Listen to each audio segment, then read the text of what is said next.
Seorang anak paket C berani mengguncang istana. Kalimat itu mungkin terdengar seperti judul film, tapi ini nyata. Namanya Tio Ardianto, Ketua BEM Universitas Gadjah Mada periode 2025-2026, mahasiswa Fakultas Filsafat asal Kudus. Dan kini, namanya menjadi pusat pusaran perdebatan nasional. Semua bermula dari satu hal, kritiknya terhadap program makan bergizi gratis atau yang dikenal dengan singkatan MBG. Dalam sebuah podcast yang viral di YouTube, Tio berbicara tanpa basa-basi. Nada bicaranya tenang, tapi isinya tajam. Ia menyoroti satu kata yang menurutnya problematik, gratis. Ini negara kesatuan Republik Indonesia atau negara catering Republik Indonesia? Hindari saja kata presiden, hapuskan itu, ganti CEO MBG.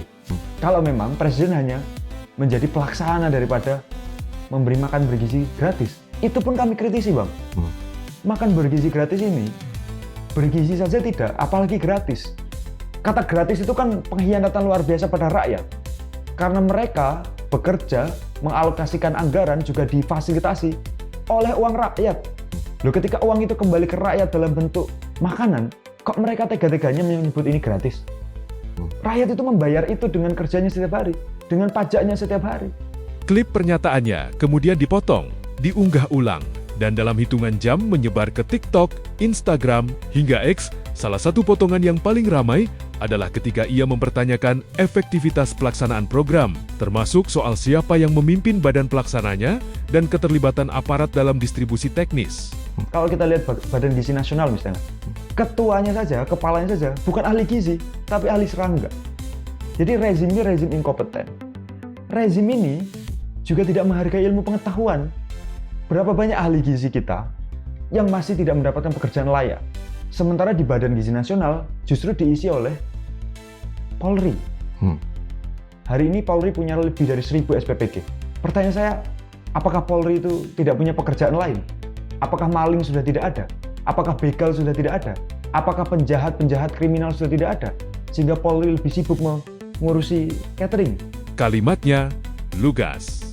Dan seperti biasa, di era media sosial, kalimat lugas bisa berubah jadi bola api, tapi siapa sebenarnya Tio?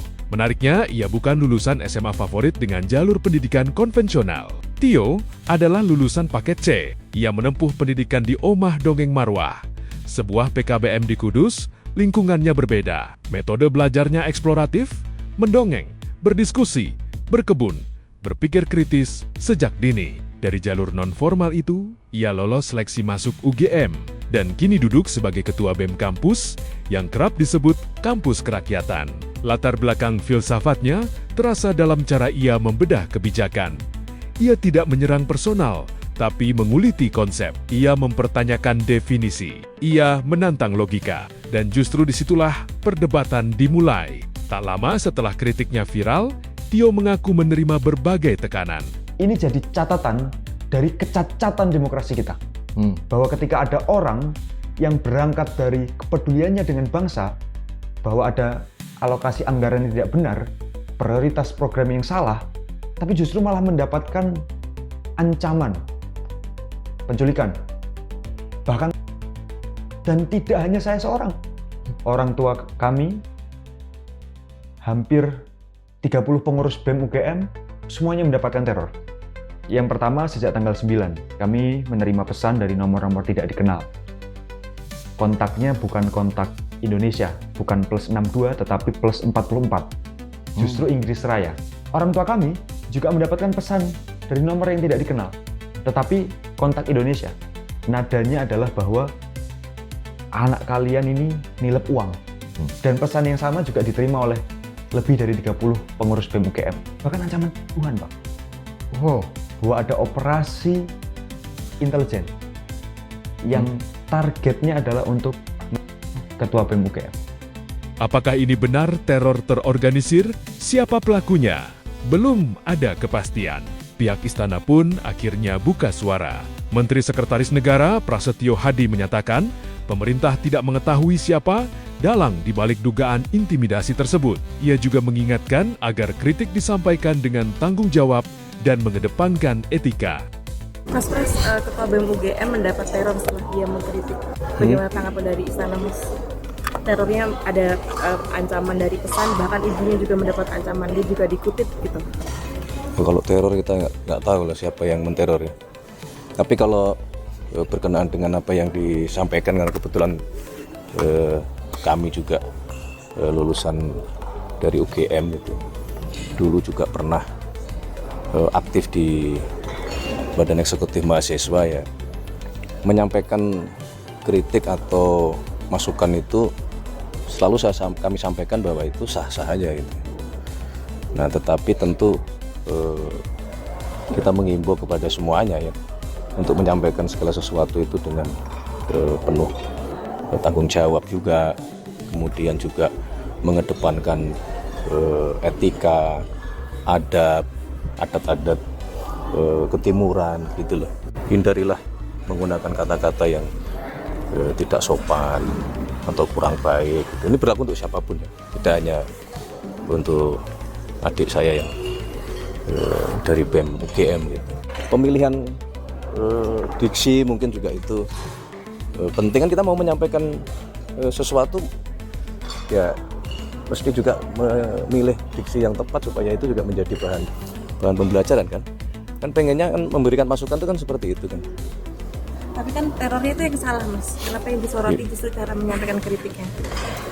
Itu kan tadi terornya ya sesuatu yang berbeda gitu.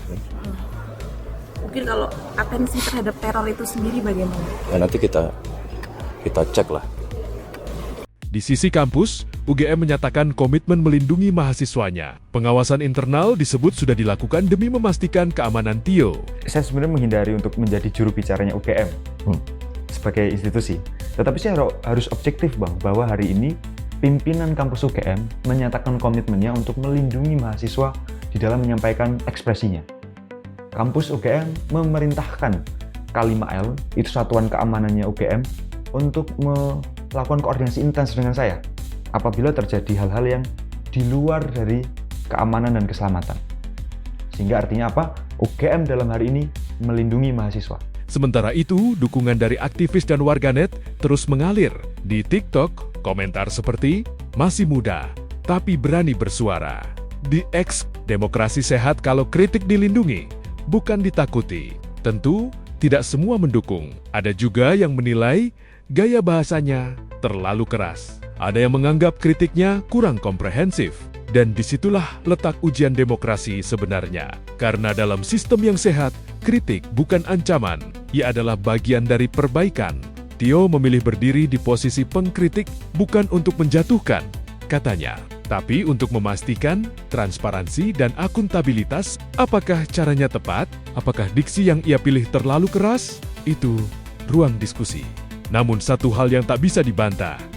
Suara dari seorang lulusan paket C kini terdengar sampai ke pusat kekuasaan. Dan itu simbolik bahwa jalur pendidikan non-konvensional bukan batas, bahwa mahasiswa masih punya daya kritis, bahwa kebijakan publik memang seharusnya terbuka untuk dipertanyakan. Kini, bola ada di tangan banyak pihak. Akankah kritik ini dijadikan bahan evaluasi? Akankah dugaan intimidasi diusut tuntas? Atau isu ini akan tenggelam, digantikan topik viral berikutnya? Yang jelas, kisah Tio Ardianto bukan sekadar soal MBG. Ini tentang relasi antara kekuasaan dan suara muda. Tentang bagaimana satu kata gratis bisa memicu perdebatan nasional. Dan tentang seorang pemuda dari Kudus yang membuktikan dari ruang belajar sederhana, seseorang bisa berdiri sejajar dalam arena gagasan. Pertanyaannya sekarang bukan lagi siapa Tio, tapi apakah kita siap mendengar suara yang berbeda? Karena demokrasi bukan soal siapa paling keras, melainkan siapa yang tetap bisa berbicara tanpa rasa takut.